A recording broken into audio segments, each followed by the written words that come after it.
Hello guys, welcome back to the study. This is Dheeraj Kumar. और ऐसे sensitive topic पे video बनाने से तो मैं बड़ा कतराता हूँ, लेकिन फिर भी आपने इतना व्हाट्सअप पे, टेलीग्राम पे, इवन यूट्यूब पे कमेंट मैसेज किया कि इस टॉपिक पे मुझे आना पड़ा। फिर भी मैंने थंबनेल का टाइटल, ध्यान देना, मैंने क्लियर लिख रखा है कि डेट किसी को बढ़िया से नहीं पता।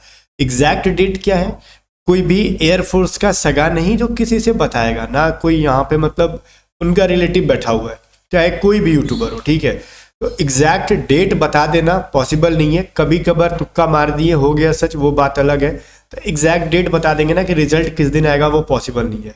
तो सर एक बात मैं बताऊं कि जो लोग ना जिनका एग्जाम अच्छा गया है वो रिजल्ट आने का वेट कर रहे हैं, अभी बड़ा मौज मस्ती कर रहे हैं, तो वो आगे चल के बहुत रोएंगे, इस चीज़ का गारंटी ले लो। क्योंकि आप रिजल्ट आने का वेट कर रहे हो और मस्ती कर रहे हो ना, तो आपकी फेज 2 में क्वालिफाई नहीं होने वाले भैया। तो मैं पहले भी कह रहा था कि चुपचाप अब रिजल्ट का वेट ना करना, फेज 2 पे लग जाओ। और वैसे भी देखो, बहुत लोग कह रहे हैं कि 10-15 दिन में रिजल्ट आ जाएगा। तो खैर देखो, आप ये चीज़ काउंट कर लो, 24 तारीख को शायद पेपर खत्म हो गया था, तो बाकी 31 तारीख का महीना था, यहाँ पे 7 दिन उधर बच गया। आज हो गया 11 दिन, 11 तारीख, 11 फरवरी, तो कुल मिला के 17 से 18 दिन हो गया। रिजल्ट तो 15 दिन के अंदर आया नहीं आया ना, ऑब्वियसली। तो ये बात जो है ना, तुक्का मारना कि 10-15 दिन में आ जाएगा, बिकॉज पिछली बार आया था। तो पिछली बार बहुत कम टाइम के अंदर उन्होंने ज्वाइनिंग करा दिया, ठीक है, सिलेक्शन करा दिया, एनरोलमेंट दे दिया। बिकॉज देखो, उनका नोटिफिकेशन आना, एग्जाम लेना, रिजल्ट देने का जो स्पीड था ना, और फिजिकल लेने का, वो अलग ही लेवल पे था। क्योंकि सारी वैकेंसी डिले चल रही थी, मतलब टीओडी आया फटाफट ले गए। और इस बार देखो नॉर्मलाइजेशन है, तो मैं ये कंफर्म नहीं कह सकता कि पूरा 30 दिन लग जाए, लेकिन 15 दिन के अंदर आ जाना ये पॉसिबल तो किसी भी कीमत पे नहीं था। क्योंकि देखो, रिजल्ट दे देना और नॉर्मलाइजेशन करके रिजल्ट देना बड़ा अंतर होता है। एसएससी जैसा बड़ा संस्था जो है, अब एसएससी से बड़ा संस्था तो सीएसबी नहीं है, आप एक्सेप्ट करो चाहे ना करो, वो 15 दिन में भैया रिजल्ट नहीं देता, वो आंसर की दे देता है 7 दिन के अंदर, 8 दिन के अंदर, 1 सप्ताह के अंदर। लेकिन आंसर देने में रिजल्ट देने में महीना लगा देता है, क्योंकि उनके पास स्टूडेंट भी ज़्यादा है और संस्था बड़ी है, तो क्या हुआ, स्टूडेंट भी लाखों में है, ठीक है। तो आपके पास भी जो है स्टूडेंट बहुत ज़्यादा नहीं है सीएसबी के पास, फिर भी नॉर्मलाइजेशन करके इसको रिजल्ट बनाना टाइम लगता है। ये चीज़ आपने एफकैट के रिजल्ट में भी देखा होगा। देखो, आपने एफकैट का एग्जाम दिया चाहे नहीं दिया, मैं बता दूं, मैंने दिया है और ऑब्वियसली क्लियर भी हुआ था। नॉर्मलाइजेशन कितना हुआ, क्या हुआ, मैं सब कुछ बताऊंगा इसके ऊपर, लेकिन ध्यान से सुन लो। तो अभी जो है ना, आप रिजल्ट का वेट ना करो। आप एक्सपेक्ट कर सकते हो सकता है कि 15 फरवरी से पहले भी आ जाए, ये तो उनकी स्पीड के ऊपर डिपेंड करती है। हो सकता है कि वो पूरा 20 या फिर 24 फरवरी भी ले ले, बट मैं एक्सपेक्ट करता हूँ ना कि 20 फरवरी तक वो रिजल्ट दे, ठीक है। अराउंड वो मतलब लगभग 1 महीना तक जाना चाहिए, अगर नॉर्मलाइजेशन प्रॉपर तरीके से हो रहा है तो। क्योंकि नॉर्मलाइजेशन में बैठा पाना, वो इतने शिफ्ट में वेरी करना बहुत डिफरेंट होता है, मतलब डिफिकल्ट होता है। नॉर्मलाइजेशन किस तरीके से होता है, वो फार्मूला बेस्ड होता है, उसमें काफ़ी समय लगता है। वो सही तरीके से करना चाहिए कि आप 1-2 लोग तो है नहीं, बहुत सारे सेंटर्स पे बहुत सारे शिफ्ट में पेपर होता है। तो नॉर्मलाइजेशन करके रिजल्ट सही तरीके से दे पाने में टाइम लगेगा भैया, लगेगा। 10 दिन के अंदर रिजल्ट दे देना इतना फास्ट संस्था नहीं है इंडिया में अभी। और जो है, जैसे एनटीए है ना, नेशनल टेस्टिंग एजेंसी, तो वो रिजल्ट जितना फास्ट देता है उतना ही गड़बड़ भी करता है, ठीक है ना। तो वही चीज़ है, सीएसबी मेरे अकॉर्डिंग सही ले जा रहा है। टाइम इसको लेना चाहिए, ऑब्वियसली 20 दिन ले ले, आराम से ले, लेकिन रिजल्ट बढ़िया से देना, क्योंकि नॉर्मलाइजेशन में टाइम लगता है, ठीक है। तो कोई हवाबाजी नहीं होना चाहिए कि आज आ जा, जल्दी आ जा, जल्दी आ जा, नहीं। आप वेट करो, फेज 2 की तैयारी करो। अगर फेज 2 की तैयारी कर रहे हो, अगर आप ग्रुप डिस्कशन के टॉपिक्स को पढ़ना चाहते हो, तो हमारी पीडीएफ को बाई कर सकते हो, ठीक है। हमने ग्रुप डिस्कशन के जीडी के टॉपिक्स पे पीडीएफ बनाया है, बाई करने के लिए व्हाट्सअप करो, या फिर डिस्क्रिप्शन में हमने लिख दे दिया है। 7279047787 पे व्हाट्सअप करके भी इसको बाई कर सकते हो। इसकी प्राइस 40 रुपीज़ है। इसमें क्या है मैं बता देता हूँ, फिर मैं नॉर्मलाइजेशन के ऊपर आऊँगा। जैसे मान लो बहुत सारे टॉपिक्स जो पिछली ईयर्स में आए थे, जैसे कि मोबाइल फोन्स के ऊपर आए थे, स्वच्छ भारत मिशन के ऊपर आए थे, सोशल मीडिया, इंटरनेट, इन सब पे पिछली बार आया हुआ था। तो हमने देखो कुछ रिसेंट का टॉपिक, मतलब करंट अफेयर का टॉपिक, कुछ प्रीवियस ईयर के टॉपिक को डाल के इसके ऊपर ये डाल दिया। जैसे मान लो मोबाइल फोन्स हो गया, तो मान लो मोबाइल फोन्स के ऊपर आपको ग्रुप डिस्कशन करना है। मोबाइल फोन्स तो इंग्लिश में ही होगा।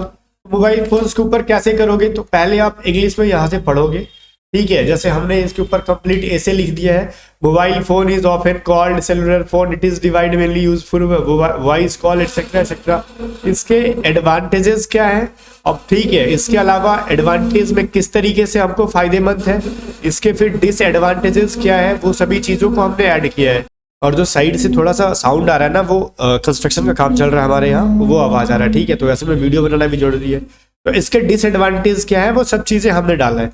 ये तो खैर एक एग्जांपल हो गया मोबाइल फोन का, और ये इंग्लिश में ही ग्रुप डिस्कशन होगा, तो इसलिए मैं कह रहा हूँ इसकी तैयारी अभी से लगो। इस पीडीएफ में बहुत सारा इंग्लिश ऐसा होगा जो आपको समझ में ना आएगा, उसकी वोकैब डिक्शनरी पे खोजोगे, उसको हिंदी में लिखोगे और पढ़ोगे, उससे दो फायदे होंगे, आपका इंग्लिश वोकैब भी अच्छा होगा और इस टॉपिक पे नॉलेज भी मिलने वाली है आपको ऑब्वियसली, और इससे आपका ग्रुप डिस्कशन बहुत परफॉर्म करोगे बढ़िया। ठीक है, तो ये तो खैर रहा ग्रुप डिस्कशन के टॉपिक के ऊपर।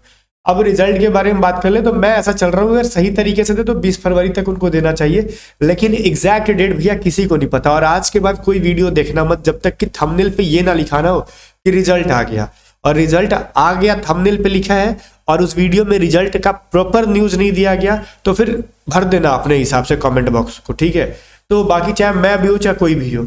अब नॉर्मलाइजेशन के बारे में बात करते। देखो ये मेरा रिजल्ट था 02/2022 वाला, ठीक है, 27 अगस्त 2022 को था। तो फिर हमने यहाँ पे एग्जाम, और वो मैं फिल नहीं करने वाला था, आप ही लोगों ने फिल कराया था जबरदस्ती बोल बोल के, सर एफकैट का भरो एफकैट का, क्योंकि उसी टाइम जून जुलाई में आया था ना उसका मेरा कोस्ट गार्ड असिस्टेंट कमांडेंट का रिटर्न, मैं रिटर्न क्लियर करने भरी हूँ।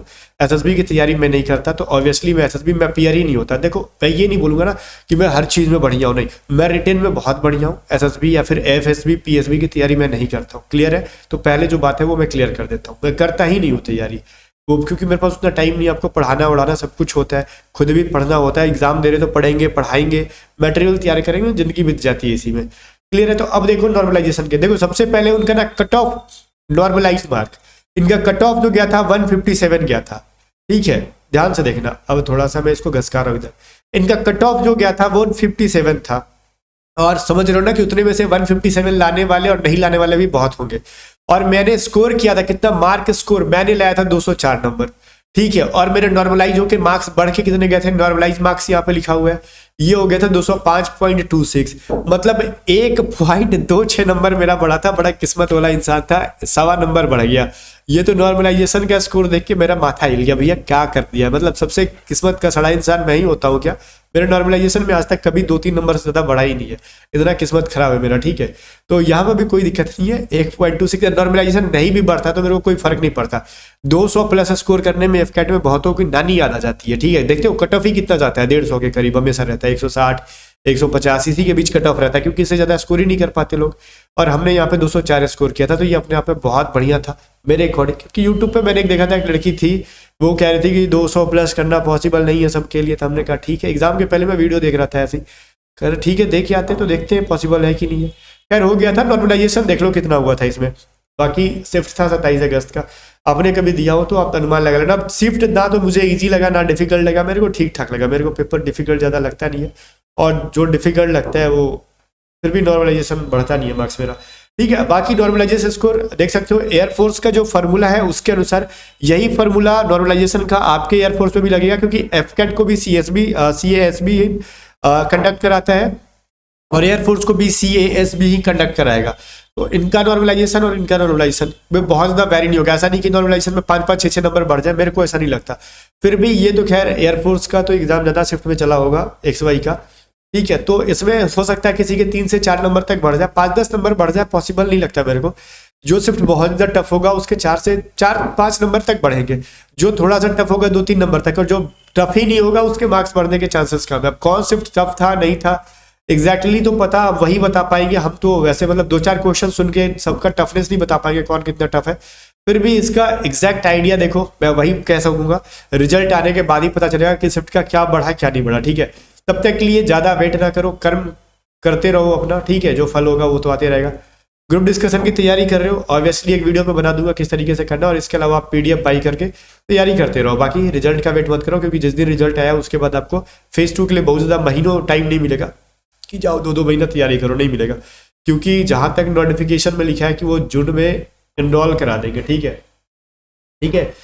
इस नोटिफिकेशन में रुको, मेरे को लिख रहा था ना कि जून के अंदर वो लोग, मैंने देखा था जहाँ तक देखो 10 जून से वो लोग क्या करेंगे ना, कॉल लेटर इनरोलमेंट के लिए भेजना शुरू कर देंगे। तो ऑब्वियसली तो वो बहुत जल्द प्रोसेस लेंगे अब, मतलब रिजल्ट के बाद। तो फिर वेट मत करो, तैयारी में लगे रहो। मिलते हैं नेक्स्ट वीडियो में, तब तक के लिए बाय बाय। वीडियो को लाइक करके शेयर कर देना।